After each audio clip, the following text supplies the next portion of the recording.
So in this video, I want to take a look at a tool that I use a lot in my photography, pretty subtly in my landscape photography and a little more strongly in my macro, close-ups of wildflowers, and that's vignetting. And vignetting can just be a great tool for composition.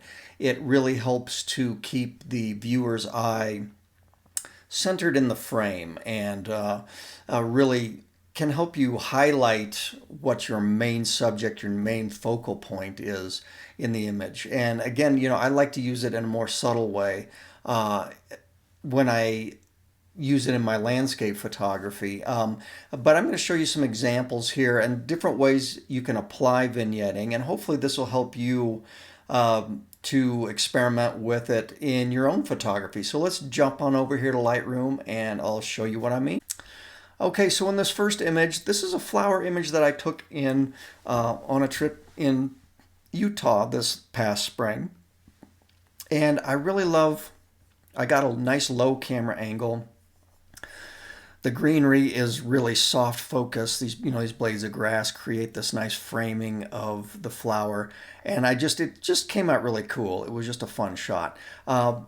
But it's a little bit bright over here on the sides, a little bit busy over here. So I know with this one I want to create a bit of a vignette just to bring the viewer's eye in more fully on this flower and just kind of eliminate some of this distraction. So what I'm going to show you first is this is just the stock vignette tool in Lightroom. So you come down under effects and post-crop vignetting. I almost always just leave it on highlight priority. That one provides the best results in my experience. And then just move the amount slider down a bit. And you can see you just get this nice vignette. I like to keep it pretty subtle. Sometimes maybe mess a bit with the feather control. One of the nice things you can do with feather is if you dial it all the way down and get that nice hard edge, then I can use that to kind of help me, I can see it better so that I can then fine tune the roundness, the midpoint,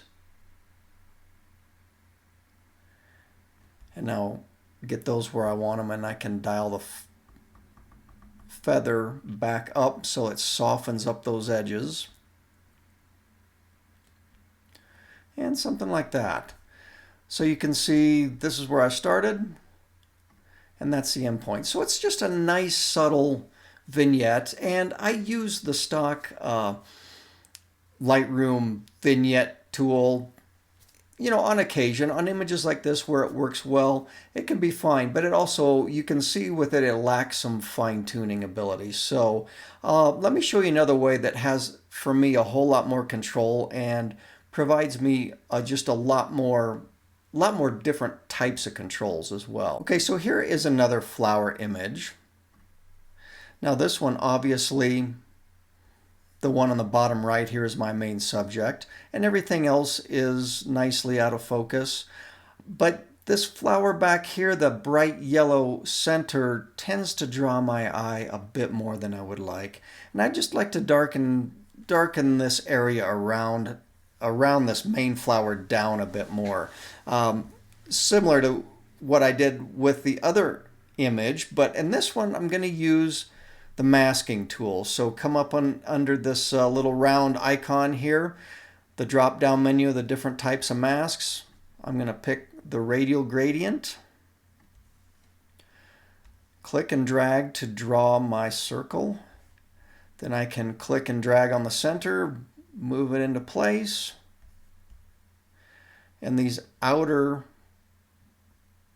dots here, you click and drag those. That will change the shape. I could rotate it a bit here if I wanted with this one down here. Don't really need to do that, so I hit Command Z. And then in here, if I move this one in and out, I'm changing, that's where I'm changing the feathering. So I want still a pretty decent amount of feathering in there, so I'm going to leave it pretty much where it was. And so now I've got a nice radial mask that's about the size and shape that I want.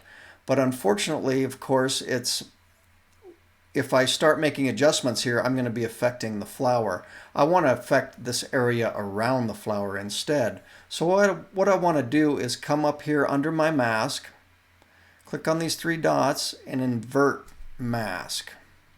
Now, everything around the flower is what I'm going to be affecting, and the flower itself is going to remain unchanged. And I can click on Show Overlay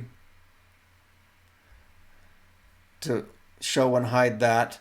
I generally leave that on because as you start moving these sliders, that will disappear anyway. So now with this one, I'm just going to come in and just do a real simple exposure move. You can see how the area around the flower is what's getting affected. And the nice thing about this, the brightest area is down right exactly where I want it. And in fact, if I grab this and move it around, you can see exactly what the effect is.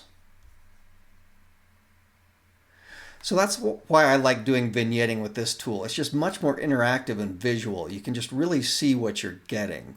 And the fine-tuning of the controls are just much more intuitive, I think.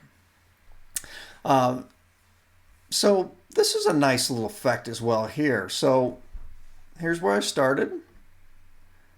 And then that's with a little bit of exposure. And again, it's a subtle effect. I'm not doing a heavy effect with it, but it just keeps that one flower the brightest thing and the most vibrant. And it just creates a subtle effect that helps keep the viewer's eye focused in that area. And you can see the effect here. It's pretty subtle, but it just keeps the viewer's eye down here in this flower. And this one begins to recede just a bit more in the background, and the rest of the bright greenery in here does as well. So let's look at one more image. And these are some frost-covered aspens that I photographed this past fall. And I just loved they were backlit, and I just loved the detail I was able to get in on this, on the branches here. Just amazing. Just so cool to see. And I'm actually going to zoom in just a touch more here. There we go.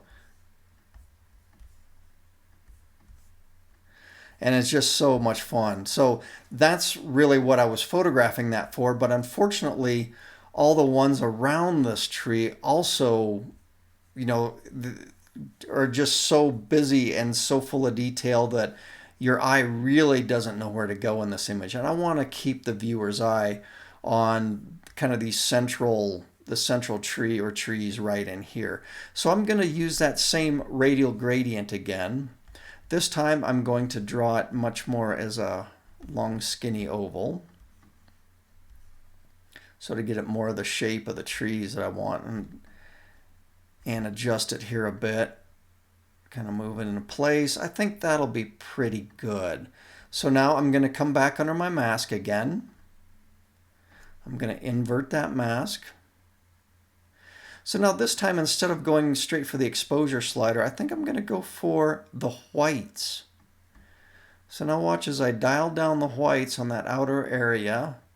Begins to darken those down in just a nice subtle way. I could also come into the blacks and just darken down a bit that way as well.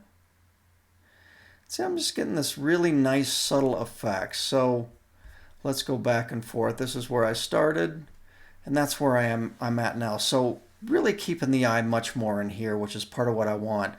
Now, another thing I can do with this gradient, so since I clicked off of it, it was deselected. I went back on and selected it again. I'm going to come down to the defringe slider, and this is kind of fun. So if I slide this, first I'll slide it quite a bit just so you can really see what I'm getting. Oops, there we go. All right.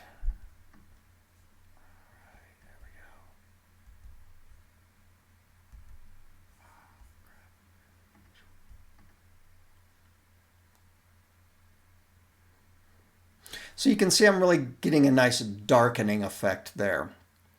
But now I can take it a step further. And this is really fun. So I'll go back in and make sure this mask is selected again. Come back under, and I'll now go to the dehaze slider. And this is really fun. I can kind of come in there. Now, obviously, if I go too far, you can really see what the effect is doing, but I'm going to back that off a bit. But I like that subtle, that blue color that's starting to come in there, and then just that little bit of softness. So now I can do that and might fine tune a touch where this is, where the gradient is affecting.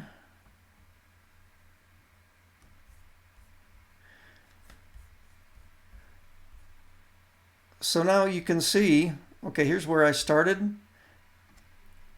And now here we are with that little bit of dehaze, and just kind of adds just a nice little subtle effect around the edges. And I've really centered the eye in much better on that tree and made it much more the focal point, especially these bright